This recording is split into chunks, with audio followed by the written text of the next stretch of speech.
지금 4주에 걸쳐서 새가족 교육이 진행 중에 있습니다. 지난 주일에는 바르고 건강한 신앙 생활에 대해서 생각하면서 마르다와 마리아 이야기를 살펴보았습니다. 마르다는 예수님의 일행을 자신의 집으로 초대합니다. 선한 일이고 자원한 일입니다. 그런데 해야 할 일이 많아 분주해지기 시작합니다. 혼자 일하다가 보니까 힘들고 피곤해지기 시작합니다. 어느새 기쁨은 사라지고 짜증이 납니다. 바로 그때 예수님의 발치에 앉아 말씀을 듣고 있는 동생 마리아가 눈에 들어옵니다. 마리아는 철이 없다 쳐도 그런 마리아를 그대로 내버려 두는 예수님을 보며 마음이 불편합니다. 마침내 마르다는 자신이 혼자 애쓰는 것을 보고도 왜 동생에게 도와주라고 말하지 않느냐고 예수님께 불평을 쏟아냅니다. 마르다는 예수님께 상처를 입었습니다. 마르다는 예수님께 실망합니다. 또한 마르다의 불만과 분노에는 다음과 같은 이유도 있었을 것입니다. 이렇게 열심히 일하고 있는 나를 왜 아무도 쳐다보지 않는 거야? 왜 나 혼자만 이렇게 수고해야 하지? 불공정한 것이 아니야? 자원에서 선한 일을 하는데도 마음이 상할 때가 있습니다. 교회 일에 기쁨으로 열심을 내는데도 짜증이 나고 불평이 생길 수 있습니다. 이때 정말 중요한 것이 있습니다. 그것을 혼자 쌓아두고 삭혀서는 안 됩니다.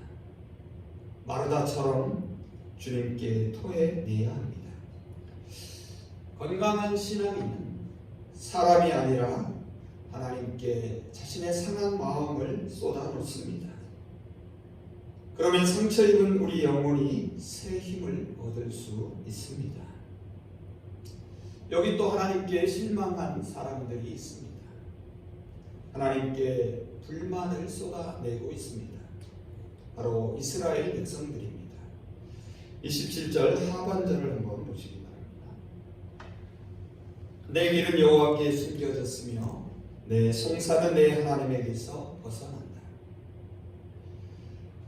내 사정을 살피시고 내 정당한 권리를 지켜달라고 하나님께 부르짖고 있습니다.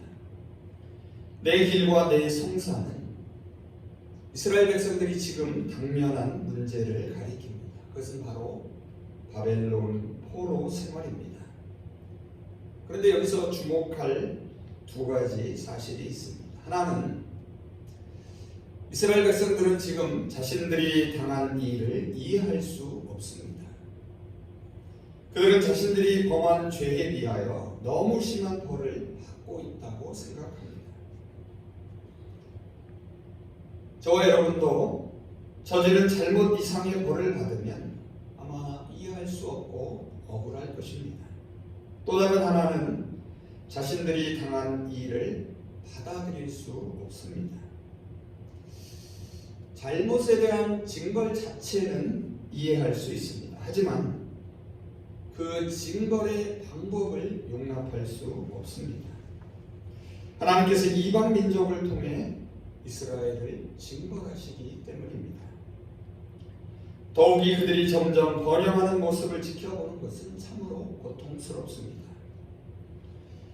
하나님을 믿는 저와 여러분이 고난을 당할 때에 이해하기 어렵습니다. 또한 하나님을 알지 못하는 사람들이 오히려 승승장구하는 것을 받아들이기도 쉽지 않습니다.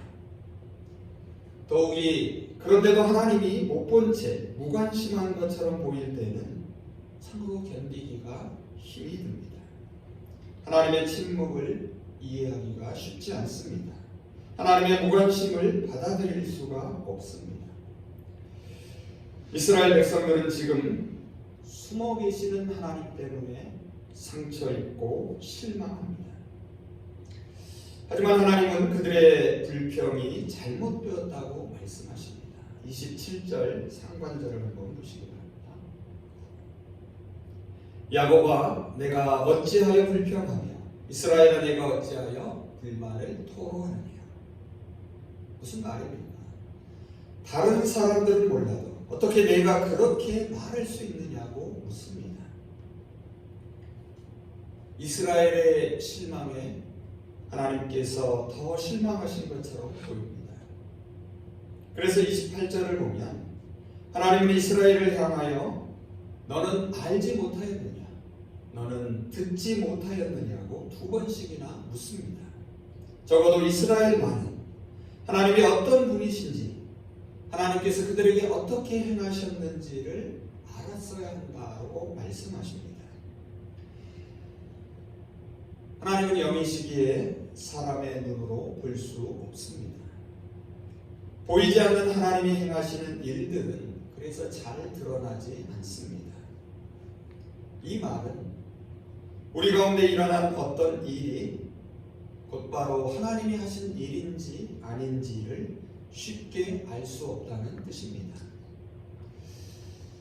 이사야 45장 15절을 보면 구원하시는 이스라엘의 하나님은 숨어 계시는 분이다라고 말합니다.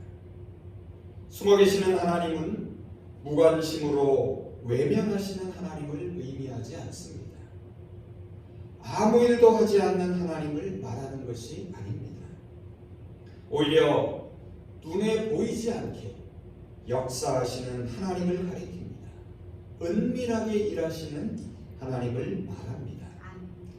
숨어 계시는 하나님은 당신이 발견되기를 기다리시는 하나님이십니다. 그래서 우리의 신앙생활은 숨바꼭질과 같습니다. 저와 여러분이 순례가 되어서 우리 삶 속에 숨어 계시는 하나님을 찾아내는 것입니다. 일상에서도 하나님을 경험하는 것입니다. 여러분 잘 아시겠지만 보이는 것이 전부가 아닙니다. 가만히 생각해 보면 세상에는 보이는 것보다 보이지 않는 것이 더 많습니다. 그리고 더 중요한 것은 보이지 않는 것이 더 가치가 있습니다. 보이지 않는 것이 더 소중합니다. 여러분 세상에 진정으로 중요한 것은 그래서 눈에 보이지 않습니다. 믿음이 그렇고 소망이 그렇고 사랑이 그렇습니다. 용기도 그러합니다. 비록 보이진 않지만 우리는 삶 속에서 느낍니다. 우리 삶에서 이렇게 보이지 않는 것들을 볼 수 있기를 바랍니다. 찾아내어야 합니다. 보이지 않는 것은 보이는 것 가운데 숨어 있습니다. 장석주 시인의 대추 한 알이라는 시가 있습니다. 시인은 대추 한 알 속에 숨어있는 많은 것들을 찾아냅니다. 적에 저절로 붉어질 리는 없다. 저 안에 태풍 몇 개, 저 안에 천둥 몇 개, 저 안에 벼락 몇 개, 저 안에 번개 몇 개가 들어있어서 붉게 익히는 것일 게다. 적에 혼자서 둥그러질 리는 없다. 저 안에 무설이 내리는 몇 밤, 저 안에 땡볕 두어 달, 저 안에 초승달 몇 날이 들어서서 둥글게 만드는 것일 게다. 대추야, 너는 세상과 통하였구나. 숨겨져 있다는 것은 담겨져 있다는 것입니다. 우리 삶과 신앙의 발길에도 보이지 않는 하나님의 손길이 숨겨져 있습니다. 우리 안에 하나님이 심어놓으신 예수 그리스도의 생명이 담겨져 있습니다. 그 생명이 우리의 존재를 통하여 드러나기를 바랍니다. 저와 여러분의 따스한 말 한마디를 통하여 들려지기를 바랍니다. 우리의 온화한 미소를 통하여 보여지기를 소망합니다. 하나님은 상처 입고 실망한 이스라엘의 눈을 높이 들게 하십니다. 그리고 하나님을 찾게 하십니다. 하늘을 쳐다보고 하나님을 바라보게 하십니다. 하나님을 바라보는 것은 하나님이 바라보는 것을 함께 바라보는 것입니다. 여러분, 바라본다라는 것은 기대하는 것입니다. 하나님이 기대하시는 것을 함께 기대하는 것입니다. 26절을 한번 보시기 바랍니다. 너희는 눈을 높이 들어 누가 이 모든 것을 창조하였나 보라. 창조주 하나님을 바라보게 하십니다. 지금도 만물을 새롭게 하시는 하나님의 창조 사역을 기대하게 하십니다. 창조주 하나님이 어떤 분이신지를 똑바로 알라고 말합니다. 28절을 보면 창조주 하나님은 인간의 지혜로 헤아릴 수 없는 명철이 한이 없으신 분입니다. 또한 창조주 하나님은 영원하신 하나님이십니다. 여러분, 여기서 하나님의 영원하심은 끝없이 지속되는 현재를 의미합니다. 왜냐하면 영원하신 하나님은 만물을 늘 새롭게 만들어 가시는 분이시기 때문입니다. 하나님의 창조는 점이 아니고 선입니다. 그래서 하나님의 창조는 일회적인 행위가 아니라 지금도 계속되는 지속적인 행위입니다. 하나님의 창조는 그래서 먼 과거에 끝난 것이 아닙니다. 지금도 계속되고 있습니다. 영원하신 하나님은 지금도 저와 여러분에게 끊임없이 생명의 풍성함을 부어주십니다. 29절을 보시면 영원하신 창조주 하나님은 피곤한 자에게는 능력을 주십니다. 무능한 자에게는 힘을 더하십니다.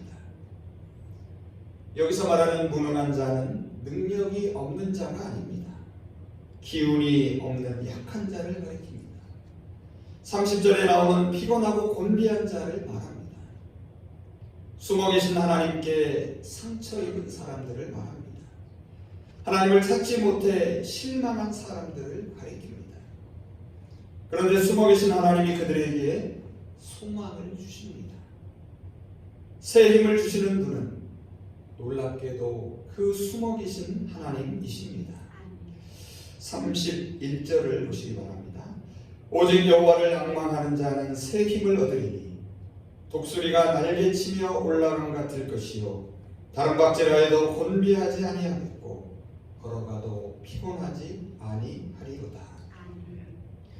여호와 하나님을 앙망한다는 것은 비록 눈에 보이지 않지만 창조주 하나님을 신뢰하며 바라보는 것입니다. 그래서 하나님을 앙망하는 자는 하나님을 믿고 바라는 사람을 의미합니다. 하나님께 소망을 두는 사람입니다. 하나님을 바라본다는 것은 하나님이 바라보시는 것을 함께 바라보는 것입니다. 상처 입고 실망스러운 현재의 상황을 이제 하나님이 보여주시는 새로운 눈으로 바라보며 기대하는 것입니다. 포로된 이스라엘 백성들은 하나님께 의미 있는 소중한 존재라는 사실을 깨닫습니다. 하나님이 그들을 향한 약속과 계획에는 변함이 없다는 사실을 확인합니다. 그래서 그들은 이해하고 받아들일 수 없는 상처와 실망 속에서도 감당하고 견딜 수 있는 새 힘을 얻습니다. 땅의 현실이 힘들고 어려울 수 있습니다. 하지만 우리가 눈을 들어 하늘을 보고 하나님을 바라본다면 능히 견딜 수 있습니다. 하나님께서도 포기하지 않고 우리를 바라보며 기대하시고 계시기에 기꺼이 감당할 수 있습니다. 이제 말씀을 정리해 보겠습니다. 저와 여러분의 삶에도 이해할 수 없는 일들이 벌어집니다. 받아들일 수 없는 일들이 일어납니다. 우리 길이 여호와께 숨겨졌으며 우리 성사가 우리 하나님께 벗어난 것처럼 보일 때가 있습니다. 그래서 하나님이 과연 공평하고 공의로우신지 의문이 듭니다. 왜 하나님께서 침묵하시는지 이해할 수 없을 때가 있습니다. 그래서 우리도 때로 숨어 계시는 하나님 때문에 상처 입고 실망합니다. 하지만 그럴 때마다 우리 눈을 높이 드시기 바랍니다. 사람이 아니라 하나님께 불평을 쏟아내기 바랍니다. 숨어 계신 하나님을 찾으시기 바랍니다. 숨어서 일하시는 하나님께 소망을 주시기 바랍니다. 하나님을 앙망하는 사람이 숨어 계시는 하나님을 찾을 수 있습니다. 하나님을 앙망하는 사람은 하나님이 바라보시는 것을 함께 바라봅니다. 하나님의 눈길이 닿는 곳으로 우리의 발길을 옮길 수 있기를 소망합니다. 하나님이 우리를 바라보며 기대하신다는 사실이 위로와 용기가 됩니다. 숨어 계신 하나님이 발견되기를 기다리신다는 사실이 힘과 소망이 됩니다. 숨어 계신 하나님은 우리 안에 심어진 그리스도의 생명을 바라보십니다. 그래서 우리는 여전히 하나님께 의미 있는 소중한 존재들입니다. 답답한 현실에서 눈을 들어 하나님을 앙망하며 새 힘을 얻기를 바랍니다. 눈을 들어 하나님을 앙망함으로 녹록지 않은 현실을 이겨낼 수 있기를 소망합니다. 앙망하는 자 안 망합니다. 오직 여호와를 앙망하는 자는 새 힘을 얻습니다. 독수리가 날개치며 올라감 같이 올라갈 것입니다. 다른 각질하여도 곤비하지 않습니다. 걸어가도 피곤하지 않을 것입니다. 기도하겠습니다. 저희를 구원하시는 하나님, 저희 삶과 신앙의 여정에 있어도 이해할 수 없는 일들, 받아들일 수 없는 일들이 일어납니다. 침묵하시며 숨어 계신 하나님 때문에 때로 상처 입고 실망합니다. 하지만 숨어 계시는 하나님은 무관심하거나 무능력하신 하나님이 아니라 보이지 않게 사랑으로 역사하시고 저희의 기대와 예상을 뛰어넘어 행하시는 하나님이심을 믿습니다. 그래서 숨어 계시는 하나님이 저희의 소망이 되고 힘이 됩니다. 숨어 계시며 생명의 풍성함을 주시는 영원하신 창조주 하나님이 저희를 절망의 자리에서 독수리같이 다시 날아오르게 하심을 믿습니다. 저희로 늘 하나님만을 앙망하게 하여 주시옵소서. 그래서 하나님의 눈길이 머무는 곳에 저희의 발길이 머물게 하여 주시옵소서. 예수 그리스도의 이름으로 기도합니다.